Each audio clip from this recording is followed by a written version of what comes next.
Shalom Aleichem. Today we'll be learning Be'ez Hashem Daf Tzadik Ches Amud Beis. Today's Amud will be discussing the two opinions that was mentioned very, very briefly yesterday regarding the beams of the Mishkan. The beams of the Mishkan was very briefly mentioned yesterday, that there was two opinions of how they were. One opinion is that they were of equal depth at the bottom and at the top. And the second opinion was that they were at one length the bottom of the depth, and as they went higher, they got narrower and narrower. So over here we're going to learn this in more depth of who the opinions are, what's their sources, and what's their differences, and how the different aspects of the Mishkan came about together. All right, so let's start off inside. Tonu Rabbanan taught in the Braise, crushing the beams of the Mishkan, milmaton, ovyon amo, umilmailon kolin v'hoilchin, ad ke'etzba. The crushing at the base, the depth, the thickness was Amud. So not to confuse with width. You have width and you have depth. So just for an example of what it would be over here. Here you have width, and then you've got the depth. The depth is this from over here to here. So we're not discussing the width. We know that the width was 1.5 amma. Here and we know that this depth, thickness, is 1 amma. The question is this 1 amma thickness at both ends of the corrosion, like it is over here? This would be one example. Here you can see the thickness is the same as over here and as over here.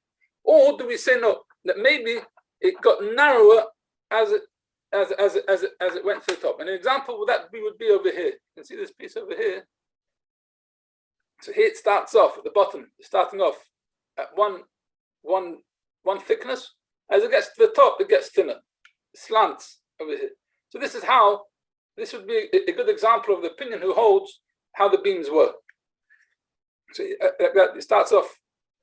This is the 1.5 amma width, and this is the bottom would be the 1 amma thickness, and it getting to the top. Ad kerechav etzba. You actually do have a rechav etzba at the top of this. So this would actually be the thickness of the top of the beam according to this opinion. So again, across maton ovyan amo mailon kolin v'hoilchin. They would as at the top, the thickness would thin out ad ke'etzba. Shenamar, it says in the pasuk, you samim maroishay. The beams, they would be samim maroishay. What does that mean? Samim maroishay. So here we're explaining it that it means that they were getting thinner at the top. How do we know? Because it says further on by Yeshua when he was crossing the Yarden, the commentary to Israel, it says Tamo nichrasu. The waters would stopped coming. So you have a blockage of the water, a splitting of the water that stops any new water coming in your direction. But how about the water which is already by you? So that water which is ready by you after the blockage point, or before the blockage point, is just going to is just going to continue flowing away until it goes and leaves dry land in its place. And then whatever the blockage is just going to pile up. So here we see that Tamim Nechos means finishing, coming to a thinning out. So too, by the beams, when it says there was Tamim Mareish, it means at the top, the thickness would get thinner.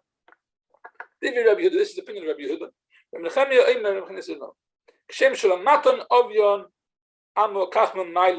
Just as in the base, they were 1 amma thick in depth. So too, so too at the top, they were also 1 amma thick.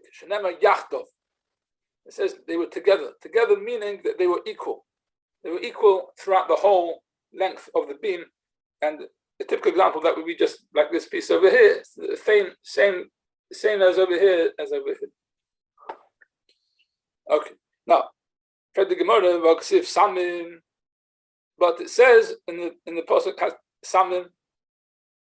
How can you, Rabbi Nechemiah, say that they're equal when Rabbi Yehuda just said, it says Samim, which means they're getting thinner. So the Gemara says that's not the problem. Rabbi Yehuda would explain that. Rabbi Nechemiah would explain Samim differently. Rabbi Nechemiah, he'll say Samim is not teaching you that it's getting thinner. It's come to teach that they should be whole beams. They should not become from beams which are piled, which are put together from two different pieces of wood. Rather, it should be one original piece of wood, rather than two pieces of wood combined. But how would he explain the word yachtov? It has to be equal the whole way through. As the top and the bottom of yachtov has to be uniform, of the same thickness. So he says, no, I don't teach yachtov that it's going to be has to be of the same thickness the whole way through. They should not be protruding from each other in different orders. They should just be nicely next to each other and not one sticking away from each other, one forward, one backwards. Okay. Now, the Gemara, I can understand according to the opinion of Rabbi Nechemiah that he holds that that's the top and the bottom. They're both of the thickness of the Amud. That on the western side of the Mishkan, you should make 6 beams in the middle, or and another 2 beams for the corners. One beam at one corner, another beam at the other corner. Now, what happens over there? The Asi Pusya Dahani, Dahani. So what happens over here is as follows: that if you're going to have over here a beam, here you have a beam that is 1.5 amas wide, and then we have the other sets of beams which are going the other way. This is a corner beam, so we have over here the width of this beam is covering the thickness of this beam over here. That's not the problem. And have a nice round finishing, no protrusions at all. That's not the problem. But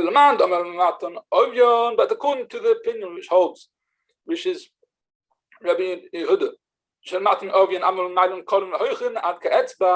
the bottom of the almond at the top is thinned out like in a ramping type of shape. Then you don't have a smooth, round, right angle. Rather, you have a protrusion. And just to see that for an example over here, here you can see that this is going at the slant. And this is the way the Buddha is understanding them to be. So you'll have it like this over here, and then you have, let's see, here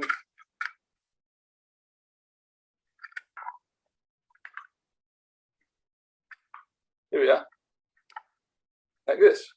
So you have it like this. This is a corner like this over here. This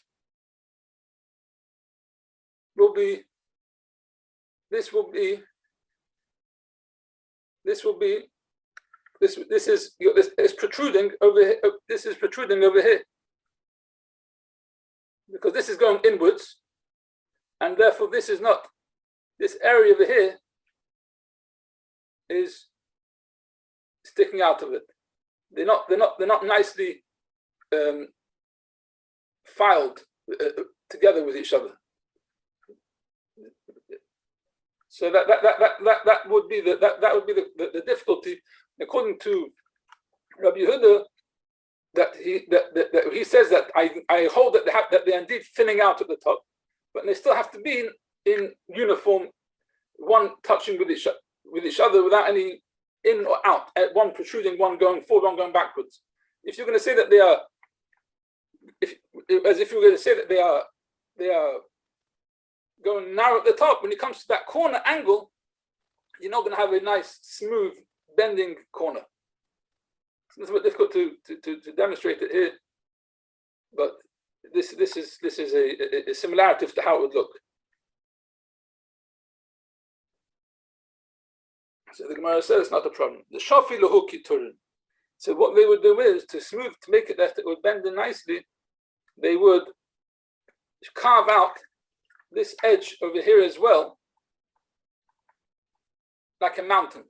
So you have this going in like this over here, this going in over here, and this corner over here would be also cut in, so that it would bend round seamlessly without any protrusions or any of the beams sticking out. Okay.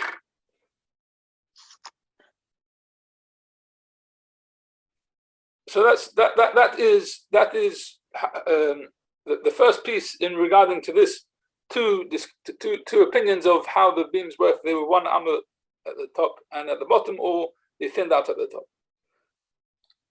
Now the next piece discussing these two opinions. It says in the Gemara as follows. It says in the pasuk, and you have you have in the beams, the crushing, you have a pole going through the crushing. Now there were 5 poles going around the Mishkan, holding the beams that it should hold strong. 2 on the top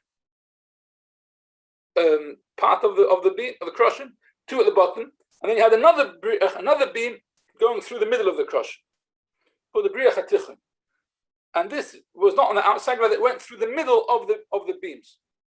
It was like the builders drilled holes through the inside of the beam, and they would put poles through that.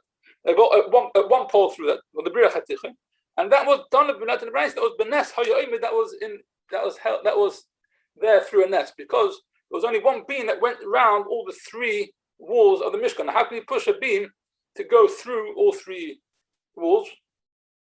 Right? It's not bendable. So that was the nest. Okay, now so on to the main point over here. Ves Mishkan tase es yiriyos oirech hayiriyo ha'achas shmoino ve'esrim ba'amo. Now moving on to the point about the coverings of the Mishkan. So you had the lower covering, which is made up of 10 tapestries, and the length of them was 28 amud. So 28 amud long. So just a very brief introduction how it was. They had these cloths that was long cloths of 28 amud long, but they were quite narrow. They were only 4 amud in width. And what they did was they attached these cloths by the width of 4 amud into groups of 5. So you have 20 amud of width and 28 amud of length. Yes, each cloth is 28 amud long and 4 amud wide, and you're attaching those width-wise together as a group of 5. So 4 times 5 is 20. So you have one group of the 5, which is 20 wide now, and 28 long. And then you do the repeat for another set of curtains, exactly the same. So together you have 40 wide now, and the length is 28. So you have these 2 sets of tapestries, 5 and 5, which is 20 each. Now that's 20 coming together, You connect them together with pegs, which is now 40 long and 28 amas wide. So now, Shadei Urkayu Lefusu de Mishkan. You put the length of these curtains, these tapestries, going across the width of the Mishkan. How much is it? 28 amas long. Dal Eser Igro. So now you have 10 covering the roof of the Mishkan. 10 covering the roof of the Mishkan. And then you have Teisha Lahagisa. Now you have another 18, right? Left over from the 10 of the roof, because it's 28 long, so you have 10 from the roof, leaving us with 18. You have 9 going over one side and 9 going over the other side. So now, Rabbi Yehuda, according to Rabbi Yehuda, that it was 1 finger at the top long. So Megalia Amud Adonim, you only have revealed over there the Amud of the sockets. Because we know that the beams, including the sockets, was 10 amas high. So you have over here 1 amma which is not being covered over the sides of the Mishkan. That would be according to Rabbi Yehuda. Rabbi Nechemia, according to Rabbi Nechemia, that he holds that the actual beams themselves was 1 amma thick. So Megalia amma dikroshim as well. You also have now a exposed, besides for the amma of the Adonim, because you've lost over here an extra amma on each side. Because the beams had that thickness of the amma. So for example, if you have over here, this is the width of the Mishkan. So this you have 10 in between these two pieces. From here to here, there's 10. So that's 10 taken up. You have 1 amma up over here. So that's taken up another amma. Each side, that's not right. So that's 12 ammas so far. Just taken up, covering roof space. Okay. Now, how much do we have left of 28? 16. Yes. If you have 28 ammas to start off with of length, and you've taken up 12 over covering roof space.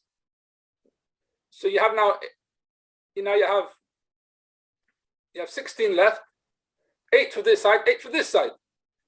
You got right, and it's and really the crushing was 10. So you're leaving over 2 exposed, 2 ammas exposed of the beams. That is the way Rabbi Nechemia is explaining it.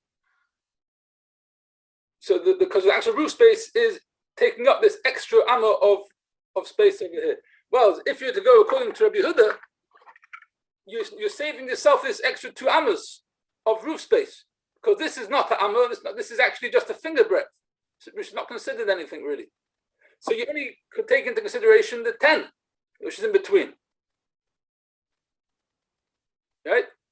Which that's now leaving you with another 18 left over, 9 for each and 9 for each side, and therefore all you're left is 1 amma left over exposed from the beams, rather than 2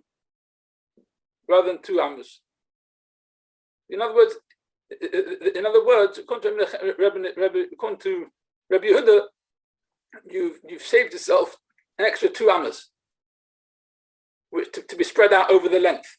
What you save yourself at the top, you get to use them for the sides, and therefore, according to Rabbi Yehuda, you get to cover an extra amma on each side, and if you're only left with the adonim, the bottom amma exposed, whereas according to Rabbi Nechemia, you lose those 2 ammas, and therefore you're only left with you're left with 2 exposed. You have to have 2 ammas exposed at the bottom of the beams. Okay, so that's the outline of the difference between the Rabbi Yehuda and Rabbi Nechemia, how it would play out on the exposure of the Kroshim, on the north and the south sides. Now, Shadai Pusayala Orka the Mishkan, if you're going to put now the width of the covers going against the length of the Mishkan, which was the way it was. You're now having these two sets of tapestries, which each one is 20 long, 40 to put together with the beams, with the hooks. You have 40 now. Come have your arbon. So you have now 40. Now, the roof, the airspace of the Mishkan going lengthways from east to west is 30 amas. You've got another 10 amas left over of tapestry. So what do you do? So Rabbi Yehuda, according to Rabbi Yehuda, Mikasya Amma Dadonim. So going to Rabbi Yehuda, it works very nicely. You've got an extra 10 amas, and the beams were 10 amas high, so you have 30 covering the roof space. And then you have another, and then on the western side, you're having the another 10 left over to hang over, and it covers completely all the 10, including the bottom amma, which is Dadonim, and it's completely covered. According to Rabbi Nechemia, which we said Rabbi Nechemia holds that the beams was one amma thick. So then you have Megalia amma Dadonim. Yeah, because you're having one bottom base, the bottom amma of the beams, which is Dadonim, is exposed. Why? Because that one amma is having to be spent on the thickness of the beams at the top. So that extra thickness, which is being used up, that extra amma is being used on the amma, the top amma of the beams, and therefore you're only left with 9 coming down because you have 40 going over the airspace, an extra amma covering the thickness of the beam at the top, and then you're left only with 9 now coming down, and therefore you've got an extra amma at the bottom not covered. So that is how it works out in the first coverings of the Mishkan. That it was the tapestries was 28 long, going over the sides of the Mishkan. This would be the Mishkan, so it would be 28 amas long, and the cloths covering over the sides, and it would be 40 amas long, covering all the way over here, like this way. Now we had on top of that, we had another covering, and we're gonna do which was slightly different measures, and it would be the same differences based on these new measures of this new covering. That the same principle would apply. That according to Rabbi Yehuda, you gain an amma, and according to Rabbi Yehuda, and according to Rabbi Nechemia, you lose an amma. You have to spend up another amma, so to speak, on covering the thickness of the top of the beam. All right, let's read this inside. Now you should make tapestries of goat skin for the oil, which is on top of this first layer. This one is now, the length of it is not 28 amma like the first one, rather it is 30 amma. So now what do you do? Shadei or kaihu lefusyo de mishkan. You put the length of the tapestry going against the width of the mishkan. Just like the previous one, you have the tapestry, which is 28 amas long, and that length is going across the width of the mishkan. The thickness is actually quite the width of the tapestry is quite thin, and was attached into with other tapestries.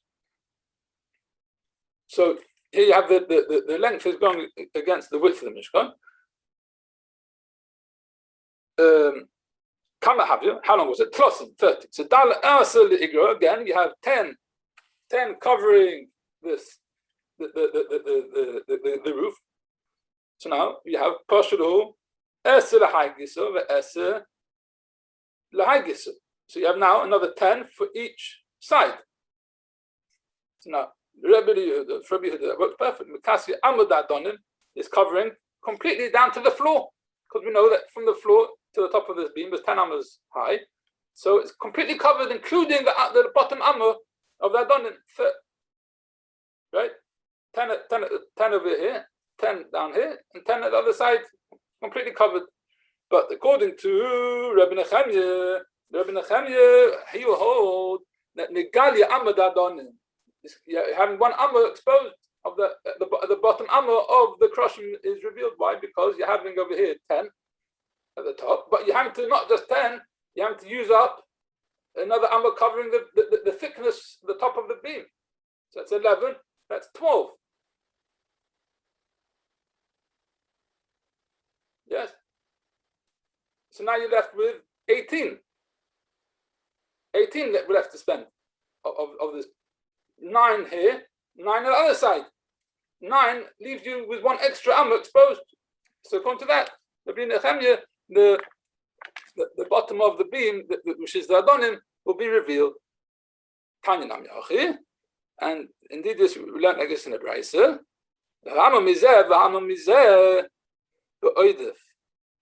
That you have a amma from this side and amma from this side extra to cover it. The chasa is amma shaladonim. What does it mean that this extra, the hanging over draping of the coverings is to cover? So according to Rabbi Yehuda, he explains it like we said, that it's covering the amma of the adonim. But according to Rabbi Nechemia, no, it's not covering the amma of the adonim. So what is it covering? The chas is amma shel kroshim. It's covering the amma of the kroshim, but the actual adonim itself is revealed because we're only having 9 for each side. So that is how the machlekes of Rabbi Yehuda and Rabbi Nechemia will play itself out on regard to the top covering of the oil as far as the sides of the Mishkan are concerned. As far as the sides are concerned.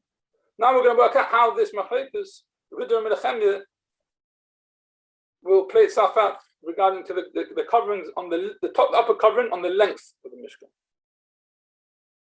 So let's read it. Shaddai Pusayula Orki the Mishkan. You can put the width of the coverings against the length of the Mishkan.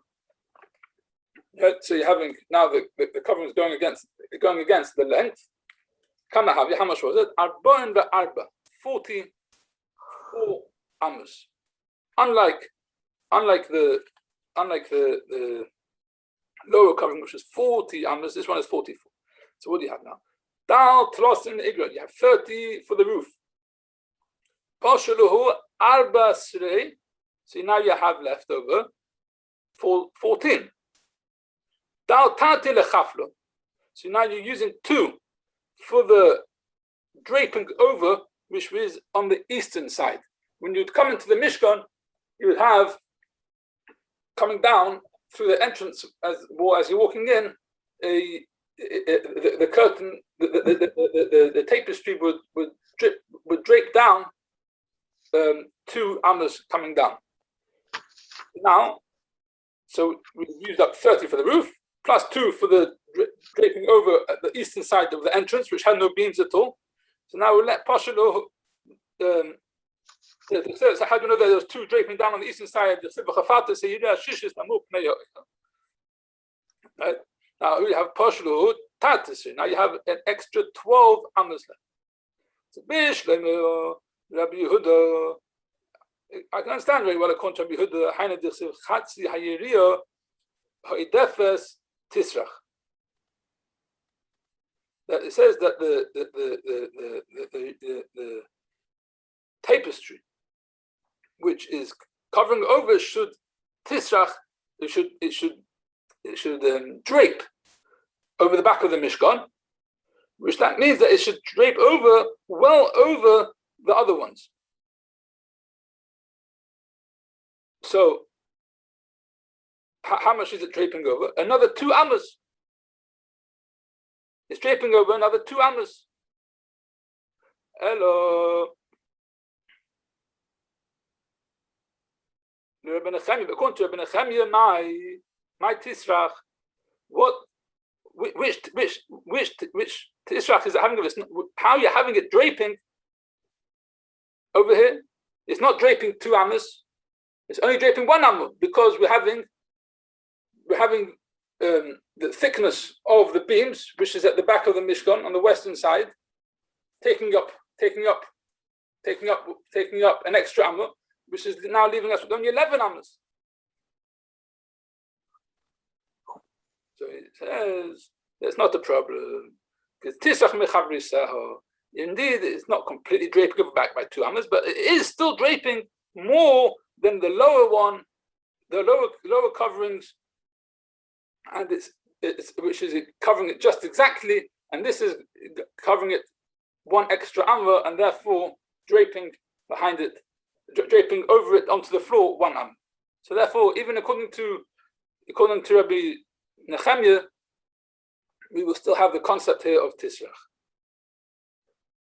Okay, Talmud Rabbi Shmuel, Rabbi Shmuel, they taught in the Brayso, Lama Mishkan Doima, what is the Mishkan compared to the Ishashim Halechas Bashuk, Vishupoleh Mahalchin Acharehu, like a lady who's walking in the marketplace and she's wearing a dress that goes down at the back and which is draping along behind her.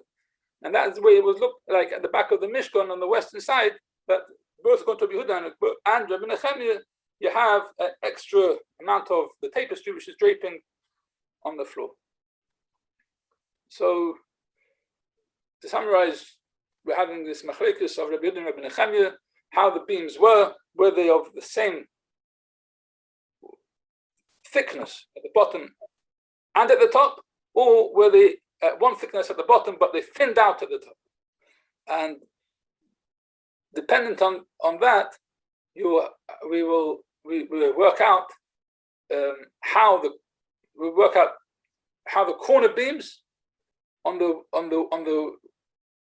western, northwestern and southwestern corners of the Mishkan, how those beams would fit in with each other in a seamless manner.